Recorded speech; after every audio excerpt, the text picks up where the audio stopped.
안녕하세요. 너하나의 은퇴학교 꿈꾸는 자본가 이권복입니다. 은퇴전략가 김동석입니다. 네, 오늘은 노벨 경제학상을 받으신 분 세 분 중 마지막 시간, 세 번째 시간인데요. 오늘은 윌리엄 샤프라는 분의 그 은퇴 전략에 대해서 한번 이야기를 해보려고 합니다. 이 윌리엄 샤프라는 분은 어떤 메시지를 던지셨나요?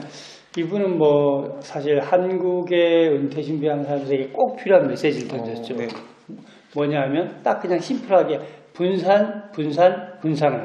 이게 뭐냐면 이제 우리나라는 아시다시피 은퇴한 사람들이 자산을 까보면 사실 90% 이상이 아파트 한 채거든요. 네, 그것도 부채까지 있는 네. 아파트 한 채인데 그렇게 하면 노후 준비가 굉장히 어려울 수 있다. 그러니까 부동산에 집중되어 있는 이 자산을 어떻게 하든 노후 준비 차원에서는 분산을 시켜라 이런 이야기를 하고 있는 거죠. 네. 이게 참 우리나라가 거의 우리나라뿐만 아니라 다른 나라도 거의 마찬가지였지만 부동산이 이제 자산 비중이 가장 크고 네. 지난번 이제 교수님도 말씀하셨지만 네. 이 주택을 이용해서 이제 영모기지론이라고 네. 하죠. 주택연금 제도 주택연금. 가입해서 네. 이제 소득 중심으로 소득을 바꿔라 네. 이런 얘기를 하는데 네. 이제 이 윌리엄 샤프 교수님은 이제 부동산에 쏠린 것 자체가 이제 문제고 네. 부동산에 쏠린 자산을 좀 나누라는 거죠. 네. 이게 이제 오늘 제가 신문을 보다 보니까 은퇴한 사람들이 가장 큰 이 소득 문제 중에서 문제가 뭐냐 하면 네. 집만 한 채 갖고 있는데 네.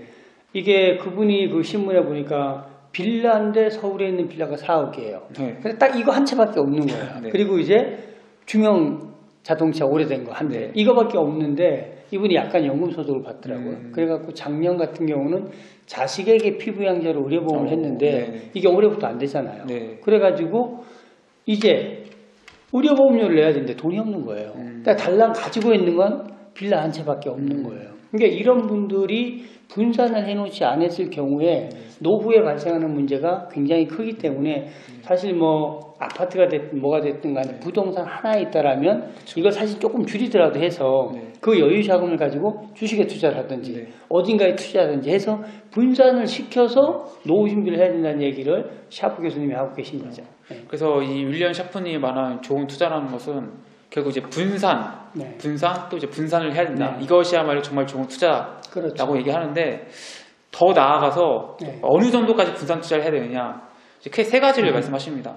자산군 간에 분산 투자를 해야 되고 자산군 내로 분산 투자해야 되고 지역별로 이제 해야 된다는 건데 자산군 간이라는 것은 이제 우리가 이제 부동산, 주식, 채권 이런 식으로 이제 큰 종목별로 이런 걸 얘기하고 이제 자산군 내라는 거는 부동산 안에서도 빌라, 상가, 아파트 이런 식으로 세부적으로 더 들어가는 얘기고 마찬가지로 지역별은 이게 서울이든 지방이든 해외든 이런 식으로도 이제 분산 투자를 하라는 이야기입니다. 이게 이제 근데 참 어려운 게 우리가 밥상머리 교육 이런 얘기도 하잖아요. 그 참 어려운 게 이제 부모님이 약간 재테크를 잘 하셔요. 그러면 이제 항상 밥상머리 교육할 때 이번에 아버지가 주식을 이렇게 했는데 이번에 공모주를 했는데 수익이 이렇게 좋았어. 또는 이제 아버지가 이번에 청약을 했는데 아파트가 이렇게 올랐어. 이런 이야기를 들으면서 자라다 보면 이게 이제 한쪽에 편중되는 거예요. 예를 들면 주식적으로 이제 금융권의 한 부모님이 교육을 받은 친구는 다른 거 모르겠고 난 온리 여기로. 그 다음에 밥상머리 교육 때 맨날 이제 상가나 아파트나 청약만 다니는데 온리 거기에. 또 머리만 해서 땅이야. 이게 이렇게 되다 보니까 이제 우리는 사실 알고 있잖아요. 분산하라는 걸. 그런데도 교육 받은 게 이게 내가 부모님으로부터 받은 유전인자가 이거야. 그러다 보니까 사실 말처럼 쉽지 않고 두 번째는 이제 자기가 하고 있는 업종이 있잖아요. 그쵸. 예를 들어 내가 IT 업계에 있어. 그럼 내가 아는 게 IT 업계다 보니까 직종 분산이 안 돼요.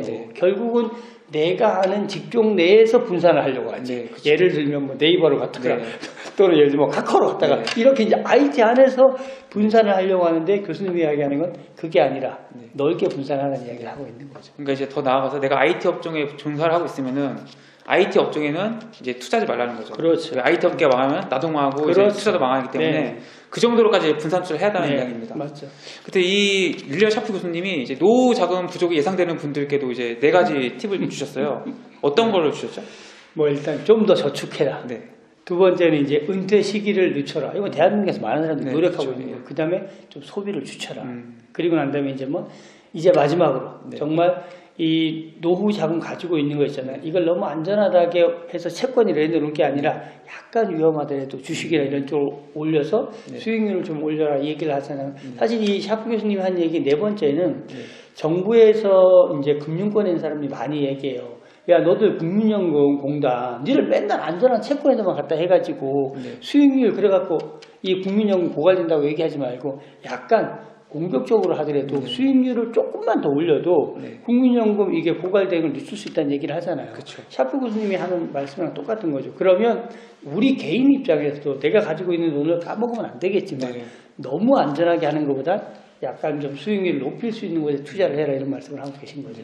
그래서 오늘은 이제 윌리엄 샤프 교수님의 이야기를 했는데요. 결국 한마디로 정리하면은 이제 분산 투자해라. 분산 투자해라. 네, 지금 하나에 쏠린 거를 분산 투자해서 위험을 낮추라. 얘기를 하고 계신 겁니다.